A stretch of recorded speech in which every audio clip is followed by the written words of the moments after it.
আসসালামু আলাইকুম। প্রিয় দর্শক, অন্য মঞ্চের আলাপচারিতায় আপনাদের সকলকে আমন্ত্রণ জানাচ্ছি। বহুদিন ধরে বলা হচ্ছে জুলাই সনদের ভিত্তিতেই হবে আগামী নির্বাচন। আরো পরিষ্কার করে বলা হয়েছে জুলাই সনদ স্বাক্ষর হলে তবেই হবে ত্রয়োদশ জাতীয় সংসদ নির্বাচন। তার মানে জুলাই সনদ হলো নির্বাচনের জন্য পুলসিরাত। এটি পার হতে পারলেই নির্বাচন অনুষ্ঠিত হবে। কিন্তু গত 8 মাস ধরে চলতে থাকা জাতীয় ঐক্যের নামে তামাশার নাটকের শেষ দৃশ্য ভিন্ন ইঙ্গিত দিচ্ছে। বিএনপি ও তার সমমনা দলগুলো জুলাই সনদে স্বাক্ষর করার জন্য উন্মুখ হয়ে আছে। বিপরীতে সরকারি কিংস পার্টি এনসিপি 3 কঠিন শর্ত জুড়ে দিয়ে বলেছে সেগুলো পূরণ না হলে তারা কোনো নাটকের অংশ হতে চায় না। আর এক মিত্র জামায়াত ইসলামী সনদ স্বাক্ষর অনুষ্ঠানে যাবে কি যাবে না তা পরিষ্কার না করলেও দলটির একাধিক সূত্র বলছে গণভোট নিয়ে তাদের শর্ত পূরণ না হলে তারা স্বাক্ষর করবে না। আর জামায়াত ইসলামী না গেলে তাদের পথেই হাঁটবে গত 18 সেপ্টেম্বর থেকে যুগপৎ আন্দোলনে নামা আরো 6টি দল। আবার ভিন্ন কারণে এরই মধ্যে অধ্যাপক ইউনূসের জাতীয় ঐক্যের অনুষ্ঠানকে লাল কার্ড দেখিয়ে দিয়েছে 4টি বামপন্থী দল। ফলে প্রশ্ন উঠেছে, প্রধান মিত্রদের নাখোশ করে অধ্যাপক ইউনূস শুধু বিএনপিকে খুশি করতে কি জুলাই ঘোষণাপত্রের মতো আরেকটি লোক দেখানো শোডাউন করবেন? যদি তিনি সেটি করেন তাহলে তার সবচেয়ে কাছের 2 মিত্রই হয়ে যেতে পারে তার সবচেয়ে বড় শত্রু। এমন পরিস্থিতিতে একটি পক্ষের প্রশ্ন হলো, এমন শাখের করাতে পড়ে অধ্যাপক ইউনূস কি পুলসিরাত পার হতে পারবেন? তবে অন্য পক্ষের আশঙ্কা পুলসিরাত আদৌ পার হতে চান না বলেই কি বহুদিন ধরে এই ঐকমত্য কমিশনকে দিয়ে তিনি তিলে তিলে নাটক জমিয়েছেন। কারণ 2 মিত্রের দাবি মেনে নিলে বর্তমান নির্বাচন কমিশন ও সংবিধানের অধীনে নির্বাচন হওয়াই সম্ভব না।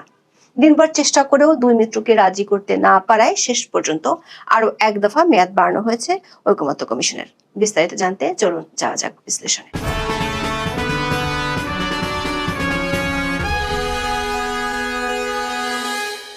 গত 15 মাসে যখনই সংকটে পড়েছেন তখনই অধ্যাপক ইউনূস ডাক দিতেন জাতীয় ঐক্যের।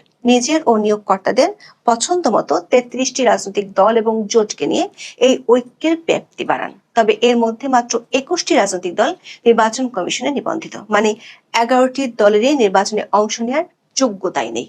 আবার নির্বাচন কমিশনে নিবন্ধিত 52টি দলের মধ্যে 32টি দল থেকে গেছে এই ঐক্য নাটকের বাইরে। ফলে বহুবার প্রশ্ন উঠেছে, এমন খণ্ডিত ঐক্যের মাধ্যমে যেসব সংস্কারের কথা বলা হচ্ছে সেসব সংস্কার ভবিষ্যতে কতদিন টিকবে? তবে সেসব প্রশ্ন আর আপত্তি এখন অতীত। পছন্দসই ঐকমত্য কমিশন আর দলগুলোর মধ্যে দফায় দফায় 8 মাস ধরে চলে আলোচনা। লক্ষ্য ছিল সংস্কারের বিষয়গুলো নিয়ে জুলাই সনদ তৈরি করা হবে, যেখানে সবগুলো রাজনৈতিক দল স্বাক্ষর করবে, অধ্যাপক ইউনূস ঘোষণা করবেন ঐক্য দীর্ঘজীবী হোক। শেষ 1 মাসে এই ঐক্যের সুতায় গিট্টু লেগে যায়। জুলাই সনদ বাস্তবায়ন কিভাবে হবে তা নিয়ে আমরা দেখেছিলাম ঐকমত্য কমিশন নিজেদের ঠিক করা বিশেষজ্ঞ দিয়ে কিছু পদ বাতলে দিলেন। সেগুলোতে ঐকমত্য আসলো না। তড়িঘড়ি করে 1 দফা পিছিয়ে ঘোষণা হলো জুলাই সনদ স্বাক্ষরের দিনক্ষণ। তাতে সংকট আরো বাড়লো। 2 মিত্র বেঁকে বসলো। অধ্যাপক ইউনূস 15 অক্টোবর নিজেই বৈঠক ডাকলেন, কিন্তু সেখানেও দফা রফা হলো না। উল্টো কিংস পার্টি এনসিপি 16 অক্টোবর সংবাদ সম্মেলন করে জানিয়ে দিল 3টি শর্ত পূরণ না হলে তারা জুলাই সনদ স্বাক্ষর অনুষ্ঠানে যাবে না।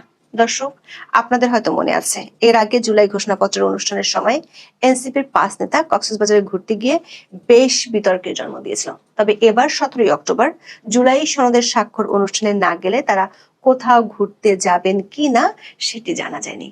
এনসিপির আহ্বায়ক নাহিদ ইসলাম সংবাদ সম্মেলনে যে 3টি দাবির কথা বলেছেন সেগুলো না হলে তারা জুলাই সনদে স্বাক্ষর করবে না বলে বলেছেন। সেই দাবিগুলো হলো, 1 জুলাই সনদ বাস্তবায়ন আদেশের খসড়া স্বাক্ষর অনুষ্ঠানের আগেই প্রকাশ করতে হবে। এই আদেশ জারি করবেন সরকার প্রধান হিসেবে প্রধান উপদেষ্টা অধ্যাপক মোহাম্মদ ইউনূস। 2 নম্বর শর্ত হলো, জুলাই সনদের 84টি সংস্কারের বিষয়ে গণভোট হবে। এতে নোট অফ ডিসেন্টের আলাদা কোনো কার্যকারিতা থাকবে না। গণভোটের প্রশ্ন কি হবে তা আগেই চূড়ান্ত করতে হবে এবং তা রাজনৈতিক দলগুলোকে দেখাতে হবে। 3 নম্বর শর্ত হলো, গণভোটের মাধ্যমে জনগণ যদি জুলাই সনদের পক্ষে রায় দেয় তবে নোট অফ ডিসেন্ট এর কোনো কার্যকারিতা থাকবে না। সরকার আর এক মিত্র জামায়াত ইসলামী গো ধরেছে, নভেম্বরে গণভোটের ঘোষণা না আসলে তারা জুলাই সনদের অনুষ্ঠানে যাবে না। শুধু জামাত নয়, তাদের সাথে আছে আরো 6টি দল, যারা গত 18 সেপ্টেম্বর থেকে পিআর সহ নানা দাবিতে যুবপৎ আন্দোলনে নেমেছে। জামাত ইসলামের সেক্রেটারি জেনারেল মিয়া গোলাম পরোয়ার বলেছেন, জাতীয় সংসদের উভয় কক্ষে পিআর পদ্ধতিতে নির্বাচনের জন্য জুলাই সনদে আগামী নভেম্বরে গণভোট আয়োজনের প্রস্তাব অন্তর্ভুক্ত করা না হলে সনদে স্বাক্ষর করবে না দলটি। দর্শক, আমাদের বিশ্লেষণ হলো, এনসিপির 3টি এবং জামাতের নভেম্বরে গণভোটের দাবি মানলে বর্তমান নির্বাচন কমিশন ও সংবিধানের অধীনে ত্রয়োদশ জাতীয় সংসদ নির্বাচন অনুষ্ঠান সম্ভব নয়। দুটো উদাহরণ দিয়ে বোঝাতে চাই কেন সম্ভব নয়। দর্শক, জুলাই সনদে 84টি প্রস্তাব আছে, তার মাত্র 27টিতে ঐকমত্য কমিশনের অংশ নেওয়া সব কটি দল একমত হয়েছে। বাকি প্রস্তাবগুলোতে কোনো দলের নোট অফ ডিসেন্ট দেওয়া আছে। এই নোট অফ ডিসেন্ট গুলোকে উড়িয়ে দেওয়ার জন্য এনসিপি ও জামাত ইসলামী গণভোট চাই। যদি গণভোটে পিআর পদ্ধতি আর 2 কক্ষ বিশিষ্ট আইনসভা নির্বাচন পাশ হয়ে যায়, তাহলে বর্তমান সংবিধানের আলোকে নির্বাচনের আর সুযোগ থাকে না। কারণ বর্তমান সংবিধানে সংসদ 1টি, 2টি সংসদের ব্যবস্থা করা, সেগুলোর জন্য নির্বাচনের আয়োজন করা দুটোই মহাযোগ্য। সে যোগ্য ফেব্রুয়ারির মধ্যে সারবি বা কিভাবে? তার চেয়ে বড় প্রশ্ন, জুলাই সনদের আলোকে যদি নির্বাচন হয়, তাহলে বর্তমান নির্বাচন কমিশনের নিয়োগ অবৈধ হয়ে যায়। ঐকমত্য হওয়া বিষয়ের 52 নম্বরে নির্বাচন কমিশন গঠনের বিষয়ে বলা হয়েছে। বাছাই কমিটিতে থাকবে জাতীয় সংসদের স্পিকার, ডেপুটি স্পিকার, প্রধানমন্ত্রী, বিরোধী দলের নেতা এবং আপিল বিভাগের একজন বিচারপতি। বর্তমানে এম নাসির উদ্দিনের নেতৃত্বে যে কমিশন গঠন করা হয়েছে, সেটি জুলাই সনদে উল্লেখিত পদ্ধতিতে গঠন করা হয়নি। প্রশ্ন হলো, জুলাই সনদের আলোকে আগামী জাতীয় সংসদ নির্বাচন করতে গেলে কি নতুন নির্বাচন কমিশন গঠন করতে হবে? কিন্তু বর্তমানে যেহেতু সংসদ নেই, স্পিকারও নেই, তাহলে কার নেতৃত্বে বাছাই কমিটি হবে? অধ্যাপক ইউনূস যদি এনসিপির দাবি মেটাতে গিয়ে জুলাই সনদকে আইনি ভিত্তি দিয়ে দেন, তাহলে বর্তমান নির্বাচন কমিশনের অধীনে নির্বাচন হয় বা কিভাবে? এদিকে বামপন্থী 4টি দল সংবাদ সম্মেলন করে জানিয়ে দিয়েছে তারাও যাচ্ছে না স্বাক্ষর অনুষ্ঠানে। না যাওয়ার পেছনে 7টি কারণ তুলে ধরেছে এই বাম দলগুলো। তাদের পক্ষ থেকে আসা গুরুতর অভিযোগ হলো, সংবিধান থেকে ডিক্লারেশন অফ ইন্ডিপেন্ডেন্স এবং প্রোক্লেমেশন অফ ইন্ডিপেন্ডেন্স বাদ দেওয়ার সুপারিশ করা হয়েছে। দর্শক, যে মুক্তিযুদ্ধের ঘোষণাপত্রের উপরেই বাংলাদেশ দাঁড়িয়ে আছে, সেটি আর রাখছে না আলী রিয়াজের ঐকমত্য কমিশন। আলী রিয়াজের কমিশনের সুপারিশ অনুযায়ী স্বাধীনতার ঘোষণাপত্র বাদ দিয়ে তফসিলে ঢুকবে জুলাই সনদ। সরকার একাধিক সূত্র বলছে, 2 মিত্রের বিরোধিতা সত্ত্বেও অধ্যাপক ইউনূসকে লন্ডন বৈঠকের সমঝোতা অনুযায়ী জুলাই সনদ স্বাক্ষর অনুষ্ঠান করতে হচ্ছে। তবে অন্য একটি পক্ষ বলছে, জুলাই সনদ নিয়ে যত নাটক হয়েছে, সেগুলো দেখলে মনে হতে পারে বিভেদ বজায় রেখে স্বাক্ষর অনুষ্ঠান নতুন কোনো নাটক। সনদের সাথে সম্পর্কিত একটি সূত্র উদাহরণ হিসেবে বলছে, গত আগস্ট মাসে যখন জুলাই সনদের চূড়ান্ত খসড়া তৈরি করা হয় এবং রাজনৈতিক দলগুলোর কাছে পাঠানো হয়, তখন এই সনদে বলা হয়েছিল, বিদ্যমান সংবিধান বা অন্য কোনো আইনে ভিন্নতর কিছু থাকলে সেই ক্ষেত্রে এই সনদের বিধান বা প্রস্তাব অথবা সুপারিশ প্রাধান্য পাবে। শুরু থেকে ঐকমত্য কমিশনের সদস্যরা জানতেন এটি বেআইনি একটি প্রস্তাব। তারপরও এটি দেওয়া হয়েছিল যাতে এটি নিয়ে বিতর্ক হয়। আবার একেবারে শুরুতে বলা হয়েছে, যেসব প্রস্তাবে সব দল একমত হবে সেগুলো নিয়ে জুলাই সনদ হবে। অথচ পরে সেখানে নোট অফ ডিসেন্টের বিষয়গুলো অন্তর্ভুক্ত করে বিতর্ক জোরালো করা হলো। সূত্রগুলো বলছে, এমন নানা বিতর্ক নিজ থেকে কমিশন তৈরি করেছে। আবার একই সাথে বলা হচ্ছিল, জুলাই সনদ না হলে নির্বাচন হবে না। প্রশ্ন হলো, জুলাই সনদের মাধ্যমে সরকারি ঐক্যের মধ্যে যে অনৈক্য তৈরি হলো, সেটিকে তাহলে নির্বাচন না হওয়ার ইঙ্গিত? সরকার একাধিক সূত্র বলছে, ঘোষণা অনুযায়ী সরকার 17 অক্টোবর বিকেল 4টায় সংসদ ভবনের সামনে জুলাই সনদ স্বাক্ষর অনুষ্ঠান করার সিদ্ধান্ত বজায় রাখতে চায়। 16 অক্টোবর দিনভর 2 মিত্রকে বোঝানোর জন্য সরকারের পক্ষ থেকে নানা চেষ্টা করা হয়েছে, কিন্তু সে চেষ্টা ফেল করায় সন্ধ্যায় ব্রিফিং করেন আলী রিয়াজ। তার আগে তৃতীয়বারের মতো ঐকমত্য কমিশনের মেয়াদ আবারও বাড়ানো হয়েছে। কেন বাড়ানো হয়েছে তার ইঙ্গিত আলী রিয়াজের বক্তব্যে পাওয়া গেছে। তিনি বলেছেন, কোন রাজনৈতিক দল আগামীকাল শুক্রবার জুলাই জাতীয় সনদে স্বাক্ষর না করলে পরবর্তী সময়ে সই করার সুযোগ থাকবে। তার মানে সরকার 2 মিত্রকে ছেলে ভুলানো গল্প বলার আরেকটু সময় পাবে। দর্শক, এখন সরকারের ভাষ্য মতে রাষ্ট্রের টাকা খরচ করে জুলাই সনদের স্বাক্ষর অনুষ্ঠান একটি আনুষ্ঠানিকতা মাত্র। প্রশ্ন হলো, সংস্কার করার নামে যে জুলাই সনদের জন্য গত 15 মাস ধরে নির্বাচন দেয়া হলো না, সেটি একদিনের মধ্যে আনুষ্ঠানিকতা হয়ে গেল কেন?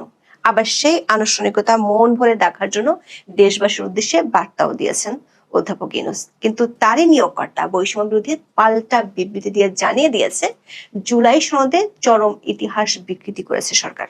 এটা পুরনো খবর যে বাংলাদেশ এখন এক গভীর রাজনৈতিক, সামাজিক, রাষ্ট্রিক সংকটের ভিতর দিয়ে যাচ্ছে। উপরে যতই শান্ত দেখাক না কেন, বাস্তবটা হলো দেশটি কার্যত নিয়ন্ত্রণহীন। কে দেশ চালাচ্ছে, কোথা থেকে নির্দেশ আসছে, কোন শক্তি কাকে ব্যবহার করছে, এই প্রশ্ন এখন শুধু জনতার নয়, রাষ্ট্রযন্ত্রের ভেতরেও ঘুরপাক খাচ্ছে। দুটি প্রশ্ন দিয়ে শুরু করি। প্রথম প্রশ্ন হলো দেশটা চালাচ্ছে কে, আর দ্বিতীয় প্রশ্ন হলো ইউনূস নাকি ওয়াকার।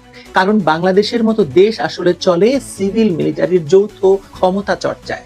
বিশেষ করে রাজনৈতিক দলগুলোর হাতে যখন ক্ষমতা থাকে না, তখন এই সিভিল মিলিটারি কেসই সর্বেসর্বা হয়ে বসে। কিন্তু এখন কি ওয়াকার বা ইউনূসের দেশ শাসনের কোনো নিশানা দেখতে পাচ্ছেন কেউ? শেখ হাসিনার পতনের পর 1 বছর পেরিয়ে গেছে। অন্তর্বর্তী সরকারের প্রধান উপদেষ্টা ডক্টর মোহাম্মদ ইউনূস যেভাবে দেশ চালাচ্ছেন, তাতে এখন তার কর্তৃত্ব কতটা বজায় আছে সে প্রশ্নের উত্তর আপনারা ভালো করেই জানেন।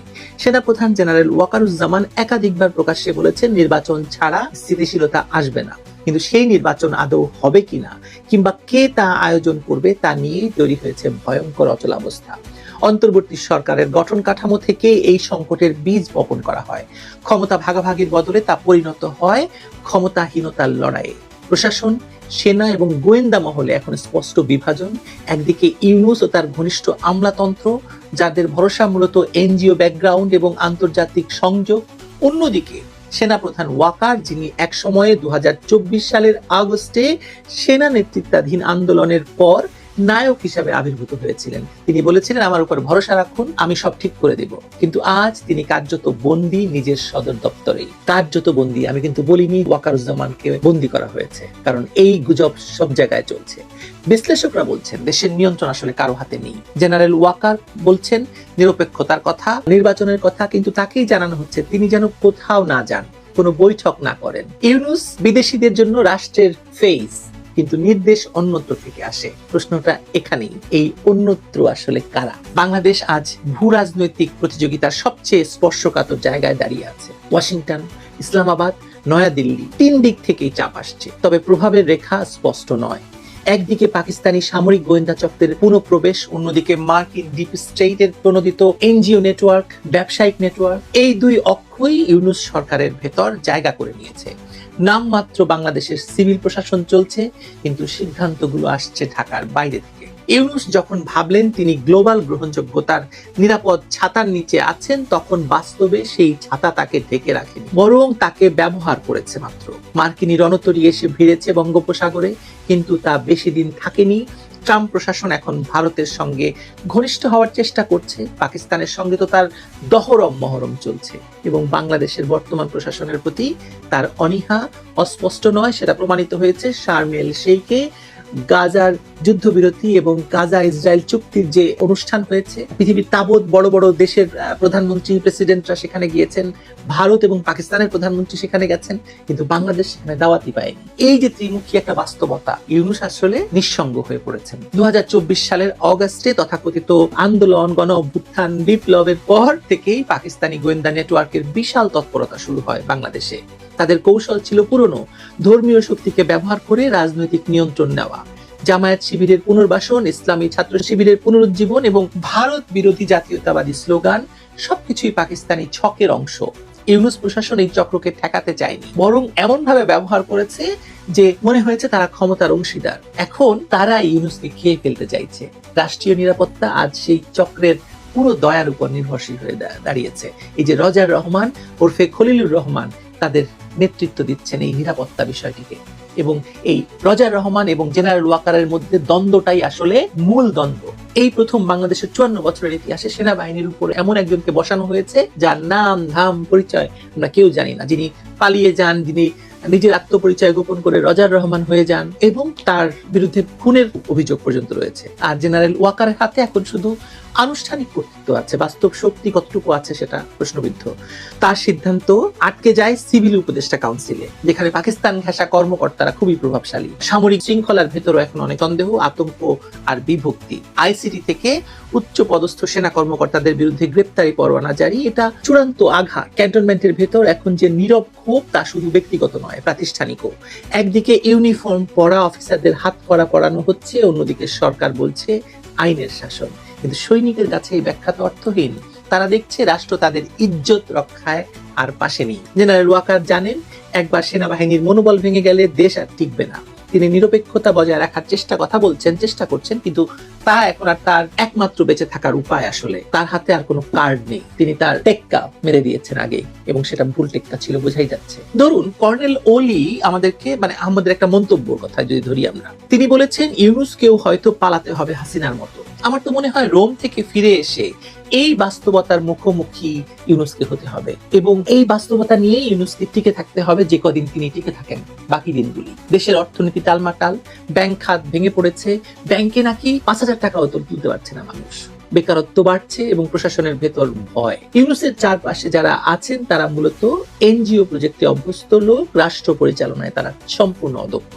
তিনি আন্তর্জাতিকভাবে সভা করেন, কিন্তু দেশের মাটি হারাচ্ছেন প্রতিদিন। বাংলাদেশের ডিপ স্টেট এখন বহু স্তর বিশিষ্ট। একদিকে পাকিস্তান ইন্টারেস্ট, অন্যদিকে মার্কিন ডিপ স্টেটের নেটওয়ার্ক, এনজিও নেটওয়ার্ক, এবং অর্থের যোগানদাতা হিসাবে 2024 সালে যারা ক্ষমতায় বসিয়েছে তারা এখন ক্ষমতার ভাগ চায়। মাঝখানে কি স্থানীয় রাজনৈতিক ইসলাম, পলিটিক্যাল ইসলাম, জঙ্গিবাদ এবং তাদের ক্ষমতার দখলের স্পৃহা। ইউনূস এর মধ্যে একটা চেহারা মাত্র, প্রতীক বা চালক নন কোনোভাবেই। তাহলে কে চালাচ্ছে দেশ বলেন তো? ইউনূস না চালান, ওয়াকার যদি নিয়ন্ত্রণহীন হন, তাহলে কে চালাচ্ছে দেশ? এই প্রশ্নের উত্তর খুঁজতে গেলে দেখা যায় ক্ষমতার আসল রূপরেখা এখন শ্যাডো গভর্নমেন্টের হাতে, মানে ছায়া সরকারের হাতে। একটি যৌথ কাঠামো আছে যেখানে পাকিস্তানি সামরিক গোয়েন্দা, জামায়াত শিবির নেতৃত্ব এবং কিছু বিদেশি স্ট্র্যাটেজিক অ্যাডভাইজার মিলে দিক নির্দেশনা দিচ্ছে। তারা ইউনূসকে ব্যবহার করছে বৈধতার প্রতীক হিসাবে, ওয়াকারকে রাখছে নিয়ন্ত্রিত নিরাপত্তার চেহারা হিসাবে। বাংলাদেশের এই অবস্থা কেবল অভ্যন্তরীণ প্রশাসনিক সংকট নয়, এটি এক ভয়াবহ মানবিক বিপর্যয়ের শুরু। অর্থনীতি, শিক্ষা, এমনকি জাতীয় মর্যাদা সব জিম্মি হয়ে পড়েছে এমন এক জোটের হাতে বা এমন এক গোষ্ঠীর হাতে যারা মূলত দেশের স্বার্থ দেখে না। তারা তাদের স্বার্থ দেখে, ক্ষমতার স্বার্থ দেখে এবং দেখে বিদেশিদের স্বার্থ। তার মানে হলো আজ বাংলাদেশের রাষ্ট্রীয় ক্ষমতা এক ভাঙা দোলনার মতো। আপনি দোলনা দেখেছেন না, বাচ্চাদেরকে দোলায় যে? একদিকে ঝুঁকে পড়ছে ইউনূসের দুর্বল বেসামরিক সরকার, অন্যদিকে ওয়াকারের নিঃশব্দ সেনাতন্ত্র, মাঝখানে সক্রিয় সেই অদৃশ্য হাত যারা উভয় পক্ষকে ব্যবহার করছে, দোলনাটাকে দোলাচ্ছে নিজেদের রাজনৈতিক স্বার্থে। ওয়াকার বেঁচে আছেন কিন্তু নড়তে পারছেন না, ইউনূস ক্ষমতায় আছেন কিন্তু কিছুই করতে পারছেন না।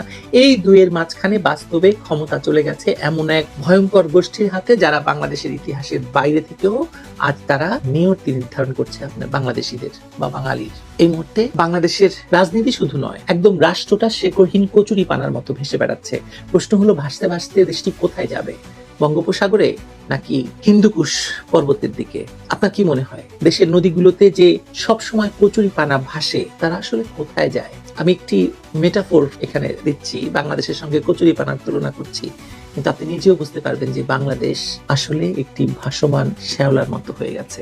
ডক্টর ইউনূস বাংলাদেশকে একটি ভাসমান শ্যাওলা বানিয়ে ছেড়ে দিয়েছেন। ভালো থাকবেন সবাই, দেখা হবে।